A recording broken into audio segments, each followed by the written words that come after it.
एक मैप बनाती है, ड्रॉ करती है कि जी ये अब मैप होगा पैलेस्टाइन का, जिसमें से 55% जो लैंड है वो इजराइलियों का होगा, इनका होगा, और 45% पैलेस्टीनियंस का होगा। अब ये जैसे ही और ये मैप भी आपको जो है मिल जाएगा अगर आप जो है सर्च करेंगे तो ऑलरेडी अब देखें ये जुल्म है। अरबों से पूछा नहीं गया कि जी आप ऑलरेडी देखें अपने चार्टर के खिलाफ जा रहे हैं। यानी उस वक्त से ही अब ये सवाल नंबर यानी क्वेश्चन नंबर 2 ये बनता है कि यूनाइटेड नेशंस को किसने हक दिया कि वो बाहर के आने वाले लोगों को ज्यादातर यानी जो ज्यादा चंक है उस हिस्से का, उस मुल्क का या उस खित्ते का, वो जो है आप किसी बाहर के बंदे को दे दें, और आप अपने ही अगेंस्ट जा रहे हैं जो आपने रूल्स और जो रेगुलेशंस बनाई थी।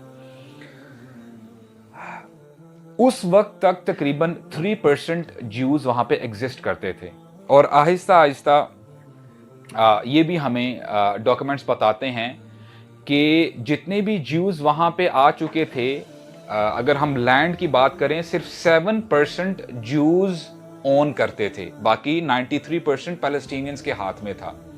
लेकिन डिस्पाइट द फैक्ट, अगर ठीक है अगर 7% भी उनके पास था, तो आपको किसने हक दिया है कि आप 55% इनकी तरफ टिल्ट कर जाओ और इनको आप दे दो। जैसे ही ये जब हुक्म दिया जाता है, कोई देयर वर नो पोल्स, कोई सर्वे नहीं किया गया कि लोगों को क्या रिएक्शन होगा, क्या ज्यादती हो रही है या नहीं हो रही। 1948 में, और इस रेजोल्यूशन को जो यूनाइटेड नेशंस का है ना, इसको रेजोल्यूशन 181 के नाम से जो है जाना जाता है, जो इन्होंने किया था, जिसमें इन्होंने जो है 55% इजराइलियों को दिया और 45% पैलेस्टीनियंस को। 1948 में इजराइल स्टेट बन जाता है। अब क्योंकि यूएन ने तो उनको जो है ग्रीन सिग्नल दे दिया कि आप अपना मुल्क बना लें। अब वो जो इजरायली थे इसमें भी खुश नहीं थे। जैसे ही उनको प्रेजेंस मिलती है पैलेस्टाइन के अंदर, तो होता क्या है कि ये वहां पे जो भी गांव देहात होते हैं वहां पे अटैक करना शुरू कर देते हैं। देवर अराउंड 450 विलेजेस जिनको इन्होंने सफा हस्ती से मिटा दिया, खत्म कर दिया उनको। और दीर यासीन, आप जरा सर्च कीजिएगा, दीर यासीन का वाकया है। इन लोगों ने बेचारे निहत्ते जो विलेजर्स थे, जो किसान थे, यानी वो फौजी नहीं थे, कोई आर्मी पर्सनल्स नहीं थे, वो सिर्फ अपनी जो है डेली रूटीन में ऑलिव्स उगा रहे हैं, जैतून का काम कर रहे हैं, अपना जो है गुजारा कर रहे हैं। तो इन लोगों ने उन विलेजर्स को, उन देहाती को खड़ा किया लाइन में।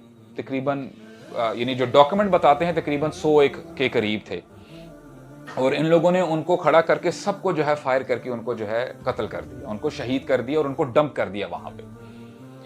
अच्छा, ये अब मैंने आपको बताया था ना कि हिस्ट्री का जानना बड़ा जरूरी है। जो इनके स्टैंड्स को प्रोपोगेट करते हैं, इन लोगों ने अपनी किताबों में लिखा है कि जी हमारी जब आर्मी गई थी या हमारे जब लोग गए थे, इलाके खाली थे, ऑलरेडी कोई भी वहां पे नहीं था।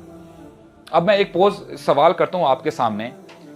इमेजिन करें कि एक बंदे को पता चल जाता है कि साथ में ही एक देहात है, एक गांव है, और वहां पे जो हमारे लोग थे उनको जो है मार दिया गया है, उनको टेरराइज कर दिया गया है। तो आप मुझे बताएं, वो जो एक फिजा होगी, एक डर की, एक खौफ की कि हमें तो यहां से भागना चाहिए, अब ये तो हमारे ऊपर भी अटैक करना शुरू कर देंगे। तो ये वजह थी कि लोगों को वहां से मजबूरन भागना पड़ा, वहां से भागना पड़ा। और इस सिचुएशन में, बल्कि मैं एक स्लोगन भी आपके सामने रखता हूं, ये लोग, इनका ना एक स्लोगन भी है, ये कहा करते हैं, कहते हैं a land without people for people without a land. A land without a people, यहां पे तो लोग रहते नहीं थे, for people without a land, यानी अपने आप को फिर इन लोगों ने विक्टिमाइज करना जो है, ये चाहते थे कि जो है लोगों को पता चले कि जी हम तो बड़े मासूम हैं, हमने तो कुछ भी नहीं किया, हमें तो लैंड चाहिए था और हमें देखो खाली लैंड मिले, इसलिए हम यहां पे आके हमने रहना शुरू कर दिया। तो ये इनका स्लोगन था। 1948 में दीर यासीन में जो इन लोगों ने जो है फिर अपना ऑफेंस जब स्टार्ट किया, लोगों को मारना शुरू किया, तकरीबन 10 लाख लोगों को वहां से हिजरत करनी पड़ी, वहां से निकलना पड़ा, क्योंकि जाहिर बात है अपनी जान तो बचानी थी। तो वहां से वो निकले, और इसको आप निकबा के नाम से जानते हैं, और ये फर्स्ट निकबा था, इसको कैटास्ट्रोफी कहते हैं, कि यहां पे तबाही मचा दी गई थी। नहीं देखा कि आगे बच्चा है, औरत है, बूढ़ा है, जवान है, उन्होंने उनको मार मार के किसी को यानी कत्ल कर रहे हैं, शहीद कर रहे हैं, बड़ा बुरा हाल किया। और इसमें हिस्ट्री की बुक्स में इसको फर्स्ट नकबा के नाम से हम जानते हैं। और इसको आप ऐसे समझें कि आपने कुछ वीडियोस शायद देखी हों, यही इजराइली अमेरिकन एक्सेंट में बात कर रहा है और यहाँ पे पैलेस्टीनियन एक खातून है और उसका हस्बैंड है, और ये खातून कह रही है कि तुम हमारा घर नहीं ले सकते, ये तो हमारा घर है। तो वो कहते नहीं नहीं, ये मेरा घर है, तुम्हारा घर नहीं है। तो फिर वो उसको समझाने की कोशिश कर रही है कि यानी यहाँ पे तो हम कितनी सदियों से रह रहे हैं, तुम तो अभी भी आए हो। तो उसने एक स्टेटमेंट इस्तेमाल की जहां से आपको इनका माइंडसेट पता चलता है। कहता है, if I don't take this place someone else will come and take it. और ये ज़ायनिस्ट माइंडसेट है कि अगर मैं नहीं लूंगा, अगर तुम मुझे अगर यानी आराम से नहीं देती, तो फिर पीछे से वो लोग भी आ जाएंगे, वो फिर तुमसे वैसे जबरदस्ती ले लेंगे। तो अच्छी बात यही है कि तुम अपना भी जो है नुकसान ना करो और मुझे जगह दे दो। तो ये आपको स्निपेट्स और ग्लिम्सेस आपको मिलेंगे कि ये किस माइंडसेट से आगे आते हैं। और ये जो सेटलर्स हैं जो आगे आते रहते हैं और वहां पे जाके जो वहां पे फलस्तीनी रहते हैं उनको बड़ा हरास करते हैं कि जी यहां से निकलो, और कभी कभार इनके हाथों में तो गन भी होती है और गोली चला भी देते हैं। ऐसे भी वीडियोस आपको देखने को मिलेंगे। और इसका ना आप इसको ऐसे समझो कि एक बंदा है, उसके घर में ना उसके 100 रुपए पड़े हुए हैं और चोर आता है, चोर आके उसके 100 रुपए ले जाता। अब ये बेचारा जाता है कोर्ट में बताने के लिए कि जी इसने तो चोरी की है। अच्छा, कोर्ट को पता है कि ये चोर है दूसरा बंदा।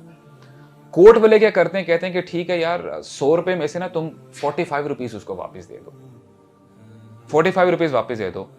अभी बंदा बड़ा परेशान होता है कि यार ये क्या अदल हुआ, ये क्या जस्टिस है। अब होता क्या है कि थोड़ी देर के बाद, थोड़े दिनों के बाद वो चोर दोबारा आता है, 25 रुपीज और ले लेता है उससे। बाकी इसके पास कितने बच जाते हैं, 20 रुपीज बच जाते हैं। और फिर भी कोर्ट कहती है कि कोई मसला नहीं है, उसका हक है।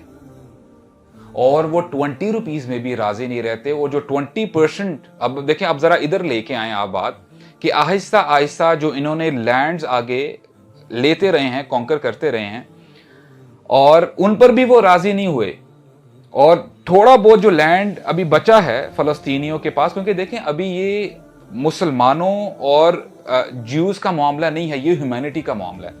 और मैं कुछ कमेंट्स पढ़ रहा था, अभी लोगों को नजर आने शुरू हो गया है।